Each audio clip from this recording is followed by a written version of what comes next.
Governor Khyber Pakhtunkhwa काबीना ने governor के इख्तियारात महदूद कर दिए। लिवर, किडनी और बोन मैरो ट्रांसप्लांट का इलाज मुफ्त मंजूरी दे दी गई।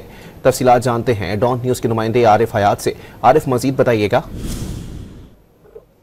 जी बिल्कुल, ये खैबर पख्तूनख्वा काबीना का इजलास हुआ है जिसमें कुछ अहम फैसले किए गए हैं, जिसमें गवर्नर खैबर पख्तूनख्वा के इख्तियारात जो है तो वो महदूद कर दिए।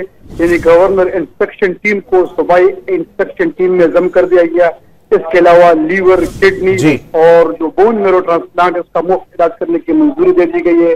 और काबीना ने जमा तलबा के लिए बहुत शुक्रिया आरिफ हयात अपडेट करने के लिए।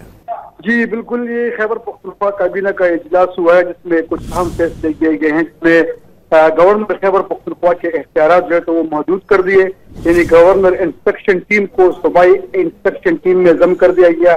इसके अलावा लीवर, किडनी और जो बोन मैरो ट्रांसप्लांट है उसका मुफ्त इलाज करने की मंजूरी दे दी गई है।